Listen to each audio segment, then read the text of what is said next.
I've spent the last few months of my life creating a card game in Tabletop Simulator. The biggest inspirations for my game are Marvel Snap, SmashUp, Binding of Isaac 4 Souls, and Magic the Gathering. In this video, I'm going to go through my overall journey with my different concepts, how I got different inspirations from trying out different board games and card games, give you some pointers for different tools I use to actually make this in Tabletop Simulator. Yeah, let's get right into it.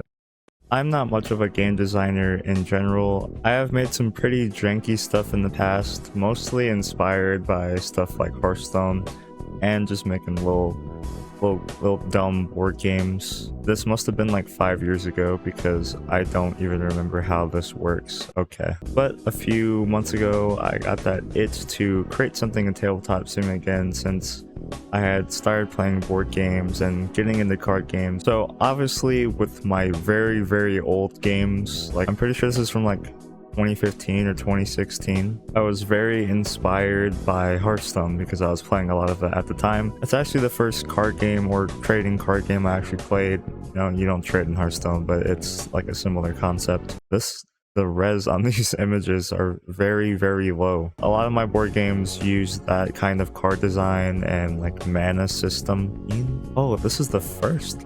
Here's another version of Bean's Realm. It's just obviously very crude. Way you battle is through Hearthstone looking cards. And there's a version of this that's literally just Hearthstone, but I wanted to design my own cards. I looked through these a couple weeks ago. It's pretty funny to see like what I thought would even be a usable card back then compared to what Hearthstone is now, especially since I started regularly playing it again. Like this is 5 mana. This is like maybe the worst card I've seen in my life. Yeah, I tried to incorporate like tabletop mechanics into it. So a little bit after finishing my card games video, I was thinking about Marvel Snap and getting bored with the meta and the types of cards that were in the game, because I like Marvel Snap, I like the variants and the idea behind it. And one of my main things was, what if it was more designed for a draft format? First concept I had was called Bean Snap. Baker Bean being my OC based off this picture from Board James. I'm not going to get into that. That's a whole thing. If you don't know what Marvel Snap is, it's a really simple online card game. There's 3 locations on the board, and at the end of 6 turns, whoever controls the most locations wins. It's a really simple concept. The games are really quick and fast-paced, which I really enjoy. I tried my best at translating Marvel Snap to a tabletop form and tried to balance the game around a draft format. I added a different system for relics, which will come into play later on, but this was essentially a 5th slot at each location. So for the Tabletop Simulator version, I went all out. I found a Marvel Snap card creator online, which I had to manually put in all the stats, put in the images, and I actually ended up making around 180 cards. Some of these are just Marvel Snap cards, but different. And obviously because I'm not an artist, I just put in other things I like Jujutsu Kaisen or Hearthstone or Team Fortress 2. Now, the first lesson I learned in game design was you really need to playtest. Because I made all these cards and all these things. It took a pretty decent amount of time to make out this whole board and all these cards and all this. But then actually playing it, I realized it's just not good. It doesn't really translate to tabletop. Passing priority and actually the act of snapping to raise the stakes is something that works a lot more in the video game format than a card game. So unfortunately, I didn't waste a lot of time making this because I was just unhappy with the first playtest I did. I didn't want to put all those hours to waste, so I decided to come up with a new concept, and I wanted to keep at it because I really liked actually designing the cards. I think that's one of the most fun part of actually creating a game like this. It definitely was time consuming, and I had to rework the whole game and concept, so yeah. One of the main problems I had with the translation to tabletop was actually keeping track of all the location scoring and doing math after each turn and figuring out who goes first and what reveals first. It was just not fun. It was just not fun. So I looked up what the main inspirations were for Marvel Snap or similar games, and I actually found this board game called SmashUp. Now, SmashUp functions in a very similar way where you play cards at locations to actually try to win the location. The bases in this game actually have a limit, so after the limit is reached from all the players, then these points are given out on the card. And I thought that was actually a fantastic way of moving forward because one, this actually opens up to more than 2-player gameplay, which I didn't even consider before. And that's obviously a lot more fun if you can play with more friends. And having a limit at each location would actually help out with how complicated it would be to keep track of everything all the time. Setting a limit kind of cuts down on that a little bit, and a proper turn system removes the need for keeping track of priority and reveal order. Now I'm just gonna be real, for the final concept of my game, I ripped a lot from SmashUp. I think it's really cool. I wanted to run a few games of this with my friends, but I kind of just didn't get around to it, so I never did. The way SmashUp works is you actually choose 2 different factions and you smash them up, and then you play, and then you try to get the most points. I designed my original concept with a draft format, and I actually moved forward with this 2-faction system in my own game because I didn't want to end up designing so many different archetypes that it would be hard to draft together. There might still be a place for draft in my game. I haven't tried it out, but I was thinking about trying to set it up. But this was a time saver and it just makes a lot more sense. But this is pretty much what I based my next concept off of. When I was reworking my game, I didn't want to use the Marvel Snap card creator that I found. While it's a good tool for making concepts, it's not actually good for playing a game. So I found this tool called Dexterous, which is used for game design, and it was really, really good. It was so helpful. This website allows you to make templates for cards. In that template, you add different elements like, say, a power number or a name, a description, a card type, and then you work in a spreadsheet to adjust a whole deck of cards, a whole set of cards. And this was so helpful, especially for, playtests I did in the future. If I had to change something, instead of making a whole new image, a whole new file, all I had to do was go into the spreadsheet, adjust some numbers. It has a button to export out to Tabletop Simulator, so it's easy to import. This was a huge boost in productivity and just wanting to make the game in general. Because if I went with that first concept where I had to manually make each card, and I did make 200 cards doing that, it would have taken forever to balance certain cards. And this was just a lot easier. And their basic plan is $4 a month, which I did buy because I needed a little bit more storage space and more layouts. But yeah, this shit was just awesome. Another thing this helped with was actually searching your deck. Because of the first concept, I had cards that would let you draw specific cards. There's no way to search your deck in Tabletop unless I manually tagged each card. With this, I could fill out the nickname tab and it would tag it in Tabletop. So if you search through your deck and search for food or search for spell, you could see all the spells in your deck, grab one, and then shuffle. It made it so much easier. So for my first rework of the game, I changed the name to my game to BRAWL because Bean Snap doesn't make sense anymore if there's no snap mechanic, so I just got rid of that. I incorporated the new scoring system and the new turn order, and I think it went fairly well. So for my first playtest, I used the same play order as SmashUp, which you can play 1 minion and 1 spell a turn, unless you have some sort of effect that says you can play an extra minion or extra spell. Now, designing my factions, I did look into what archetypes or what play styles SmashUp had and try to incorporate a few of those. There's a few other things I try to play around with, like the discover mechanic from Hearthstone, some other wacky concepts like rolling dice or flipping your deck over. I thought these were novel, but overall after this playtest, I think there was just missing a little something. There's combo pieces, but I felt like some of the decks were a bit too restrictive and we weren't really doing that many interesting things. The best example of this gameplay I can give from my original set of cards was the Playtests faction, which is based off of my Discord, but there's a lot of synergy for destroying your own cards and returning it to your hand with more power.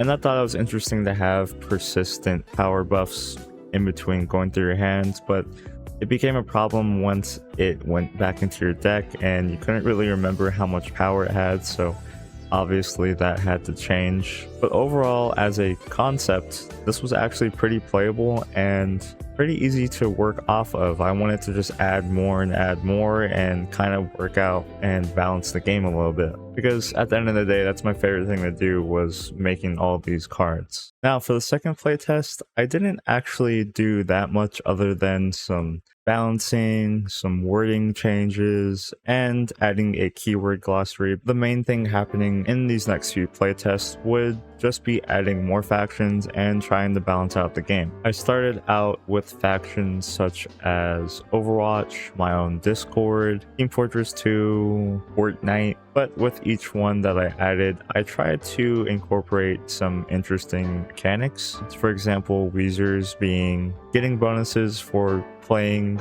members of Weezer if another member of Weezer is already there, which kind of gave interesting play lines. But I tried to keep all the factions pretty different. Now in the 1.0 version of BRAWL, we have 12 factions, but somewhere in between 3 and 4, I wanted to incorporate new mechanics. I had a lot of ideas and I didn't want to do this for each one, but all of these factions actually have 20 card decks, just like SmashUp. I think, no, Hearthstone actually has a 22 card deck because it's singleton. I wanted to have some like external mechanics that would interact with the game in a different way. So for example, I have Stardew Valley, and this actually comes with a farm. What it does is it provides a extra location that only you can play, and then what you can do is actually play a crop here, and it grows in power each turn, and then you can move it to a different location.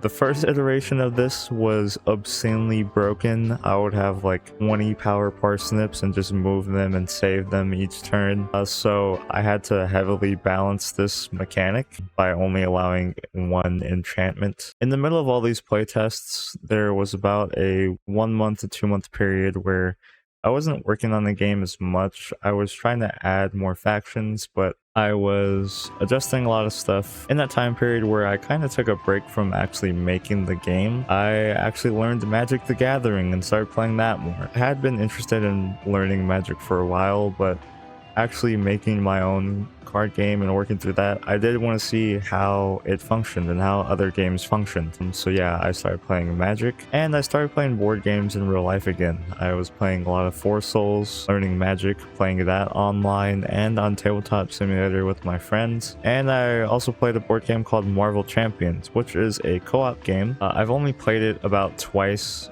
and I do like it. It's really neat. It's a living card game in which you have a set of cards and you build decks from that. The play order in Marvel Champions actually really intrigued me, and I incorporated how you actually play cards into the 1.0 of BRAWL. In Marvel Champions, to play a card, you actually have to discard equal to that card's cost. Some of the cards have generic costs or specific costs for extra bonuses, and then at the end of the player phase, everyone draws up to their hand size. I was really intrigued by this playing order, and I actually incorporated it into the 1.0 of my card game. In BRAWL, in order to play a card, you actually have to discard something with the same element. So if I wanted to play Slippin' Jimmy, which is a Breaking Bad strategy spell, I would have to discard either a Breaking Bad card, or I could discard a card.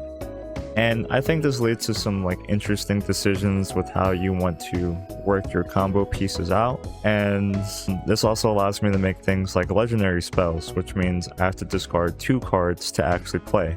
This lets me nerf the stronger cards, making them harder to play. I could make a card harder to play by changing its typing, changing its faction, its name, or its power number, because I forgot to mention that also power and name can be used as a matching element. And then also I changed the turn order a little bit, so at the start of your turn You can discard any amount of cards that you have and then draw up to 5. I thought this allowed players to search for their combos easier. Say you have just some dead cards that you don't really want to play, because I did find that happening a lot in my playtests where, you know, some of my friends would say that they kind of have a dead hand or not much that they could do. So I thought having more access and just drawing more cards all the time would help out with that, because I didn't want to just print tutors for each faction. I thought that would be kind of boring. I thought this was a nice workaround, and I do think it actually flows pretty well. I've only done a few playtests with this system, but I think I'm going to stay with this for the final version. Now for 1.0, I actually also added a shop and hell. I added hell. It's just a way to remove cards from your deck or opponent's decks and not, you know, giving much access to hell. It's kind of like exile and magic, but kind of like a global graveyard. In the original versions of the game, these treasures or relics were actually a side deck you would draw from if you lost a location, but I found that kind of hard to keep track of and also kind of too pointless. And one of my main philosophies designing the game was actually having a lot of variants and wacky synergistic moments. So I just stole the shop from Binding of Isaac 4 Souls. Obviously, there's no currency system in this game. The way you buy from the shop is you have to pay the actual playing cost of this card. So for this 3-power legendary minion, I would have to put 2 minions in hell, 2 3-power minions, or 2 ultra kill minions, and then I could add this to my deck. Because I'm always making a lot of cards even if it doesn't fit into a certain archetype for the faction. So I thought this is a good way to add some variety and options for players to draw from. This is also some other hell specific text, so if he's removed from the battlefield, he goes to hell. Of course, I like this variant a lot, and it can add an interesting decision to the game. If you're watching this video, I do have a link to the game on Steam Workshop below. I had a lot of fun designing and creating this game, taking different elements from other games I enjoy into my own version was a lot of fun. If you're interested in making your own board game or your own card game and tabletop sim, you should do it. I actually found a few other discords where people share their own games. I was too shy to do that though. But you know, you learn a lot about game design, how balance, and actually coming up with all the intricacies of the game, like how hard that is. You know, I won't even say my game is fully balanced or done. I would actually update it if people were out there playing it, but yeah, this was a very fun project to do. I'm definitely gonna do more custom games in the future if I have any other ideas or other inspirations. Hope you liked the video. Hope you learned something today. Go try it out if you have tabletop sim. It could be a lot of fun. You never know. If you enjoyed the video, please like, comment, and subscribe. Have an excellent day, and I'll see ya. Bye.